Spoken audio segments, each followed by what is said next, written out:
Hello दोस्तों, आप सुन रहे हैं डेविल्स डार्क प्रिंसेस का एपिसोड 20। मार्केट में शॉपिंग के दौरान ओमजा रोड क्रॉस कर रही थी। उसके ठीक पीछे एक बड़ा ट्रक बहुत तेजी से उनकी तरफ बढ़ रहा था। उसी वक्त प्रत्युष की कार भी वहां पहुंची, जिसमें से मृदुल और प्रत्युष हड़बड़ाते हुए कार से निकले। उसी वक्त ऋषभ की नजर भी ओमजा पर गई, जिसे देख ऋषभ का दिल कांप उठा। सभी लोग एक साथ ही ओमजा की तरफ बढ़ने को हुए। प्रत्युष ओमजा से काफी दूर था, जिस वजह से उसे कोई भी देख नहीं पा रहा था। वही ट्रक बहुत तेजी से ओमजा की तरफ बढ़ते हुए उन्हें टक्कर मारने को हुआ कि अचानक से वहां मृगांशी बहुत तेजी से भागते हुए आई और ओमजा की बाजू को पकड़ उसे एक साइड में खींच लिया। उसने ये इतनी तेजी से किया कि किसी को कुछ समझ ही नहीं आया। मृगांशी के भागने की स्पीड काफी ज्यादा होने की वजह से सब लोग शॉक खड़े रह गए। दूर से भागकर आता प्रत्युष भी अपनी जगह जम गया। मृगांशी को अपनी मां की जान बचाते देख प्रत्युष ने एक राहत की सांस ली, पर अगले ही पल उसकी आंखें सर्द हो गई। वही ओमजा इन सब चीजों से सदमे में चली गई थी। एक पल को उनके आंखों के सामने अंधेरा छा गया था। वो काफी घबरा गई थी। तभी उनके कानों में एक प्यारी सी आवाज आए, आप ठीक है? आपको कुछ हुआ तो नहीं? बोलिए ना आंटी जी, आप ठीक तो है ना? ये आवाज सुनते ही ओमजा अपने होश में आई और अपने सामने खड़ी मृगांशी को देखा। उसे देखते ही ओमजा बोली, हाँ बेटा, मैं बिल्कुल ठीक हूँ। आज तो तुमने बचा लिया, वरना ना जाने आज क्या हो जाता। थैंक यू सो मच बेटा। इतना बोल ओमजा मृगांशी का हाथ पकड़े उसे देखने लगी। ओमजा की बात सुन मृगांशी हल्की स्माइल के साथ बोली, आंटी जी, ध्यान से रोड क्रॉस करिए और अब जाइए शॉपिंग कीजिए, और जो हुआ नहीं उसके बारे में सोचिए भी नहीं। इतना बोल उसने ओमजा को रोड के एक साइड लाकर खड़ा कर दिया। वही मृगांशी की इतनी फुर्ती देख मृदुल और ऋषभ मुंह खोले उसे देख रहे थे। ऋषभ नहीं जानता था कि ये लड़की उसके प्रत्युष भाई की वाइफ और उसकी भाभी है, जिस वजह से वो बस हैरानी से उस लड़की को देख रहा था। वही मृगांशी को अपनी मां की जान बचाते देख प्रत्युष के होंठों के किनारे उठ गए। उसके चेहरे पर एक हल्की सी स्माइल आकर चली गई। उसके आंखों में मृगांशी के लिए कुछ अलग सा दिख रहा था, जिसे अगले ही पल प्रत्युष ने अपनी कठोरता के पीछे छुपा लिया। वही मृगांशी से थोड़ा दूर खड़ी चित्रा के चेहरे पर मृगांशी की ये हरकत देख एक डेविल स्माइल थी। उसे देख लग रहा था कि चित्रा पहले से ही जानती थी कि मृगांशी इसी फुर्ती से ओमजा को बचा लेगी। तभी उसकी नजर दूर खड़े एक आदमी पर पड़ी, जिसकी पीठ चित्रा की तरफ थी। वो आदमी अपने फोन पर लगा था, जिसे देख चित्रा के चेहरे पर गुस्से के भाव उभर गए। अगले ही पल चित्रा उस लड़के के पास गई और उसके बाजू को पकड़कर अपनी तरफ घुमाया। ऐसे अचानक घुमाए जाने पर विकल्प काफी हैरान हो गया था, लेकिन वो कुछ बोल पाता या अपने सामने खड़ी लड़की को देख पाता उससे पहले कि एक झन्नाटेदार थप्पड़ उसके गाल पर आकर लगा। इस थप्पड़ से विकल्प का चेहरा एक तरफ झुक गया और अचानक उसके आंखें चेंज हो गई। उसकी आंखों में गुस्सा झलकने लगा। उसने गुस्से से अपना सिर उठाकर देखा तो उसकी नजर सामने खड़ी चित्रा पर गई, जो गुस्से से उसे ही घूर रही थी। चित्रा को गुस्से में देखकर भी विकल्प को कोई फर्क नहीं पड़ा। उसने गुस्से से चित्रा को देख कहा, are you out of your mind? दिमाग खराब है तुम्हारा? मुझे थप्पड़ मारने की हिम्मत कैसे हुई तुम्हारी? आखिर हो कौन तुम? इतना बोल विकल्प चित्रा को गुस्से में घूरने लगा। विकल्प के इतने गुस्से में बोलने से अब सबकी नजर उन दोनों पर चली गई। ओमजा, मृगांशी और ऋषभ का ध्यान उन दोनों पर चला गया। वही रिधि ये सब देख भागते हुए आई और सिचुएशन को समझ उन्होंने ओमजा को झट से गले लगा लिया। वही विकल्प के बात पर चित्रा दांत पिसते हुए बोली, बॉटन जैसी आंखें लेकर पैदा हुए हो क्या? दिखाई नहीं देता? तुम्हारी माँ को अभी कुछ हो जाता तो शुक्र मनाओ कि हम टाइम पर आ गए, वरना ना जाने क्या हो जाता। अपनी माँ के साथ बाहर आए हो तो उनका ध्यान रखो, न कि अपने फोन और कॉल्स का। इतना बोल चित्रा मुड़कर वापस मृगांशी के पास आ गई।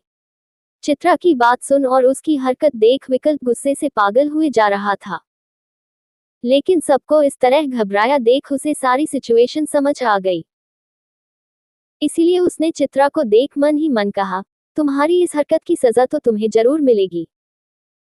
तुम जानती नहीं हो कि तुमने किसे थप्पड़ मारा है। इतना बोल वो भी बाकियों के पास आकर खड़ा हो गया। वही दूर खड़े प्रत्युष और मृदुल अपनी सर्द नजरों से ये सब देख रहे थे। तभी मृगांशी और चित्रा रिधि को देख बोली, आंटी जी, इनका ध्यान रखिए, हम चलते हैं। इस पर ओमजा ने मृगांशी के सिर पर हाथ रखते हुए कहा, हमेशा खुश रहो बेटा। माता रानी करे तुम्हें दुनिया की सारी खुशियां मिले। इतना बोल ओमजा मुस्कुराने लगी। उनकी बात सुन मृगांशी के चेहरे पर एक प्यारी सी मुस्कुराहट छा गई। वो अपना सिर हाँ में हिलाकर चित्रा के साथ आगे बढ़ गई। उसे जाता हुआ ओमजा देख रही थी। उन्हें मृगांशी को ऐसे देखता देख रिधि बोली, कितनी प्यारी बच्चियां थी ना। पर तुम क्या सोच रही हो ओमजा? इतना बोल रिधि ओमजा जी का चेहरा देखने लगी। उनकी बात सुन ओमजा बोली, इस बच्ची को देखकर लगा कि मेरे प्रत्युष को ऐसी ही एक लड़की मिलनी चाहिए। इतना बोल ओमजा मुस्कुराने लगी। उनकी बात सुन अब रिधि भी इस बारे में सोचने लगी। वही विकल्प तो अपनी डार्क नजरों से चित्रा को जाते हुए देख रहा था। मृगांशी और चित्रा के जाते ही प्रत्युष और मृदुल भी अपने अपने घर के लिए निकल गए। मृदुल घर वालों के पहुंचने से पहले ही ब्लू डायमंड पैलेस पहुंच चुका था। वही प्रत्युष भी अपने फार्म हाउस आ चुका था। फार्म हाउस पहुंचकर उसमें एक नजर पूरे हॉल पर घुमाई। पूरा हॉल बिल्कुल खाली था, क्योंकि प्रत्युष ने ही घर पर कॉल करके सारे सर्वेंट को घर जाने का ऑर्डर दे दिया था। इस वक्त फार्म हाउस के अंदर सिर्फ प्रत्युष ही मौजूद था। प्रत्युष के सारे गार्ड्स घर के बाहर तैनात थे। तभी प्रत्युष अपने भारी कदमों से हॉल के एक तरफ बढ़ गया। हॉल के एक कोने में एक वॉइस मशीन लगी हुई थी, जिसे देख प्रत्युष बोला, ओपन द डोर। प्रत्युष के इतना बोलते ही सामने की दीवार एक साइड हट गई और वहां एक रास्ता बन गया, जो एक बेसमेंट जैसा लग रहा था। दीवार के साइड होते ही प्रत्युष के चेहरे पर डेविल स्माइल आ गई। उसके चेहरे के एक्सप्रेशन काफी खतरनाक लग रहे थे। कुछ सोच प्रत्युष अंदर की तरफ बढ़ गया। उसके अंदर जाते हैं वो दीवार ऑटोमेटिक क्लोज हो गई। दरअसल प्रत्युष के पूरे घर में वॉइस टेक्नोलॉजी लगी थी, जिससे प्रत्युष के बोलने भर से सारे काम हो जाते थे। फार्म हाउस के नीचे बने बेसमेंट में पहुंचते ही प्रत्युष के कानों में किसी की दर्द से भरी चीखें सुनाई देने लगी, जो सुन प्रत्युष का चेहरा और भयानक हो गया और उसके चेहरे पर डेविल स्माइल आ गई। ये सुन वो अपनी भारी कदमों से आगे बढ़ा और बेसमेंट के और अंदर चला गया। अंदर पहुंच प्रत्युष ने सामने देखा, जहां दो आदमी खड़े थे और उनके हाथ पैर दीवार के सहारे बंधे हुए थे। उनके शरीर के हर अंग से खून रिस रहा था। दोनों की हालत अधमरी सी थी। दोनों आदमियों का सिर एक तरफ झुका हुआ था। उन्हें देख प्रत्युष आगे बढ़ा और सामने रखे सोफे पर दोनों हाथ फैलाए बैठ गया। उसका ऑरा काफी खतरनाक था। उसके वहां बैठते ही सारे गार्ड्स प्रत्युष के पीछे सिर झुकाकर खड़े हो गए। वही डेविड भी वही खड़ा था, जो प्रत्युष को देख उसके पास आकर बोला, बॉस, अब इनका आगे क्या करना है? उसकी बात सुन प्रत्युष बोला, तुम अच्छे से जानते हो कि इनका क्या करना है। जाओ किसी नाले में फेंक दो इन दोनों को। और ध्यान रखना कि आइंदा से ऐसे गार्ड्स अपॉइंट मत करना, जिनका ध्यान काम से ज्यादा मेरी बीवी पर हो। इतना बोल प्रत्युष खड़ा हो गया। इस पर डेविड ने सॉरी बोलकर हाँ में अपना सिर हिला दिया। वही प्रत्युष अपनी भयानक नजरों से उन दोनों आदमियों को देखते हुए उनके पास गया। उनका पूरा शरीर खून से लथपथ था, जो देख प्रत्युष को बेहद खुशी हो रही थी। तभी प्रत्युष ने अपनी भयानक नजरों से उन दोनों को देखते हुए डेविड की तरफ एक हाथ बढ़ाया। उसका हाथ देख डेविड ने प्रत्युष के उस हाथ पर एक बड़ी और नौकीली तलवार रख दी। अगले ही पल प्रत्युष ने वो तलवार मजबूती से पकड़ी और एक तरफ से दूसरी तरफ खींच दी। ऐसा करते ही वो दोनों आदमी बीच में से आधे आधे फट गए और एक जोरदार चीख के बाद उस बेसमेंट में सन्नाटा छा गया।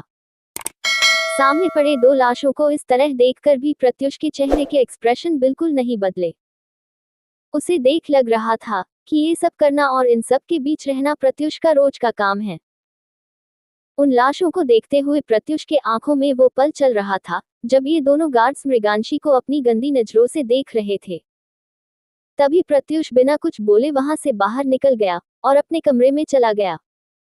वही दूसरी तरफ ओमजा को बचाकर मृगांशी और चित्रा आगे की तरफ चली गई थी। पर कुछ सोच दोनों ने यू टर्न ले लिया और वापस उसी रास्ते पर आ गई जहां से वो ट्रक निकला था। वही उस ट्रक का ड्राइवर एक जगह ट्रक रोक कर खड़ा किसी से कॉल पर बात कर रहा था। उस आदमी को इतने सुनसान जगह पर देखकर मृगांशी और चित्रा की आंखें बदल गई। वही वो आदमी फोन पर कह रहा था, देखिए मैडम, मैंने कोशिश की थी उस औरत को मारने की, लेकिन कोई लड़की आकर बचा ले गई उसे। तो इसमें मेरी क्या गलती है? आप मुझे एक और मौका दे दो, मैं आपको इस बार निराश नहीं करूंगा। इस पर दूसरी तरफ से आवाज आई, मैं तो तुम्हें मौका दे दूंगी, लेकिन अगर उसके बेटे को ये सब प्लेन होने की जरा भी भनक लगी, तो वो तुम्हें दूसरा चांस नहीं देगा। तो अब जो भी करना जल्दी और सोच समझ कर करना। ये बोल दूसरी तरफ के इंसान ने फोन काट दिया। फोन के कटते ही वो आदमी झुंझलाते हुए खुद से बोला, मन तो कर रहा है कि उस औरत के साथ साथ उस लड़की को भी नर्क भेज दूं। साली ने सारा काम खराब कर दिया। इतना बोल वो पीछे मुड़कर जाने लगा कि अचानक उसके चेहरे के ठीक सामने एक लड़की खड़ी अपनी भयानक नजरों से उसे देख रही थी। उसके चेहरे पर एक मास्क लगा हुआ था, जिससे उसका चेहरा साफ दिखाई नहीं दे रहा था। उस लड़की को अचानक अपने इतने करीब देख वो आदमी घबराहट में पीछे हट गया। वही दूसरी लड़की ट्रक से टिककर खड़ी थी। उसके चेहरे पर भी मास्क लगा था, लेकिन उसकी प्रेजेंस काफी खतरनाक लग रही थी। तभी वो आदमी इन दोनों को देख बोला, कौन हो तुम दोनों? और इस जगह क्या कर रही हो? जाओ यहाँ से वरना जाने लायक नहीं छोड़ूंगा। इतना बोल वो आदमी अपने सामने खड़ी लड़की को देखने लगा, लेकिन उन दोनों लड़कियों में से किसी ने भी उसकी बात का जवाब नहीं दिया।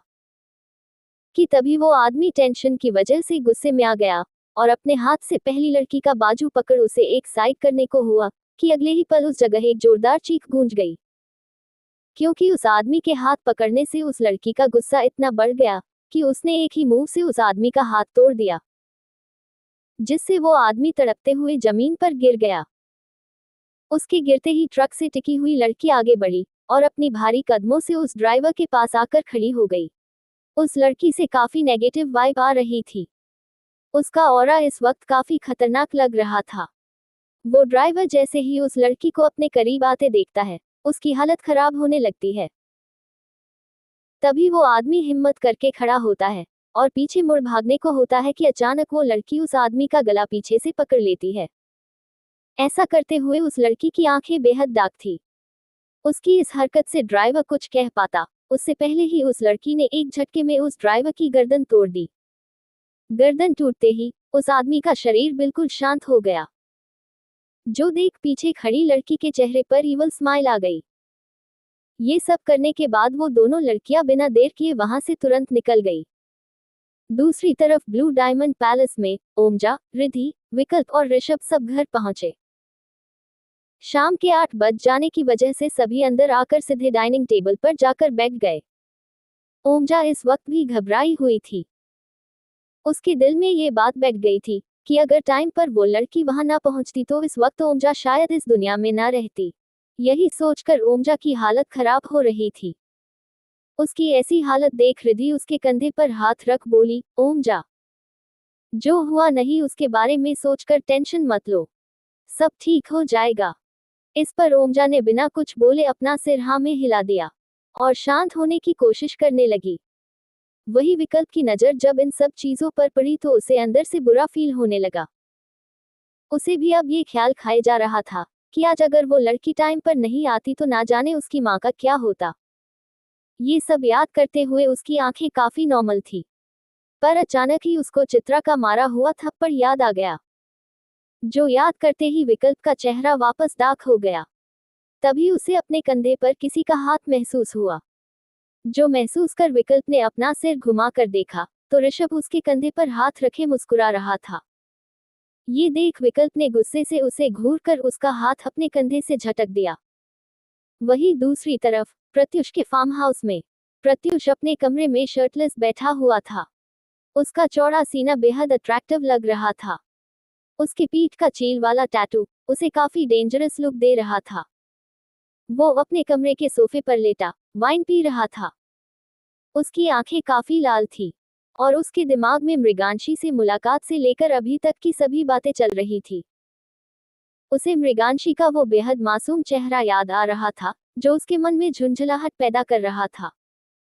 वही मृगांशी थकी हारी फार्म हाउस पहुंची और गेट खोलकर अंदर आई। फार्म हाउस के पूरे हॉल के लाइट्स ऑफ थी, जिस वजह से पूरा घर अंधेरे में डूबा हुआ था। वही मृगांशी ये सब देखकर थोड़ी हैरान थी, क्योंकि पूरे फार्म हाउस में एक भी नौकर नजर नहीं आ रहे थे। ये देखकर मृगांशी काफी खुश हो गई। उसकी खुशी की वजह सिर्फ वही जानती थी। तभी उसने अपने मन में धीरे से बुदबुदाते हुए कहा, हे भगवान, शुक्र है आपका जो यहाँ कोई भी नहीं है। अब मैं जल्दी से कपड़े चेंज कर अपने लिए कुछ बना लेती हूँ। इतना बोल वो उछलते हुए सीढ़ियों से ऊपर जाने लगी। वही कमरे में बैठा प्रत्युष अपनी खतरनाक नजरों से अपने लैपटॉप में देख रहा था, जिसमें मृगांशी का अंदर आने से लेकर सीढ़ियों से ऊपर आने तक की सीसीटीवी फुटेज चल रही थी। वो अपनी कातिल निगाहें मृगांशी पर टिकाए बैठा था। तभी मृगांशी अपने कमरे की तरफ जाते हुए प्रत्युष के कमरे के सामने से गुजरने लगी। तभी उसके कानों में प्रत्युष की कड़क लेकिन तेज आवाज आई, रुको, अंदर आओ कॉटन कैंडी। ये आवाज सुनते ही मृगांशी के कदम जम गए और उसके चेहरा के भाव बिल्कुल बदल गए। उसके चेहरे पर अब खुशी के भाव बदल कर डर के भाव नहीं ले लिया था। प्रत्युष का कमरे का दरवाजा खुला होने की वजह से मृगांशी तक उसकी आवाज आराम से पहुंच गई। दोस्तों, आज के लिए बस इतना ही। अगले एपिसोड में आप सुनेंगे, मृगांशी वाइन कलर के नाइटी में प्रत्युष के सामने खड़ी थी और प्रत्युष के सामने सोफे पर लेटा हुआ उसे अपनी नशीली नजरों से देख रहा था। मृगांशी अपने हाथों से अपने शरीर के अंगों को छुपाने की कोशिश कर रही थी, क्योंकि वो नाइटी बहुत ज्यादा रिवीलिंग थी। मृगांशी का पूरा कंधा, उसके जांघों से लेकर उसके पूरे पैर और उसका आधा से ज्यादा पेट का हिस्सा, सब कुछ दिख रहा था, जो देख प्रत्युष का गला सूख रहा था। तो दोस्तों, क्या मृगांशी जानती थी कि उसने जिसकी जान बचाई वो उसी की सासू माँ है? आखिर वो ट्रक ड्राइवर किसके कहने पर ओमजा को मारने आया था? कौन थी वो मास्क वाली लड़कियां जिन्होंने उस ड्राइवर को बड़ी बेरहमी से मौत के घाट उतार दिया? तो अब क्या करेगी मृगांशी? जानने के लिए सुनिए डेविल्स डार्क प्रिंसेस का अगला एपिसोड सिर्फ कहानी बॉक्स एफएम पर।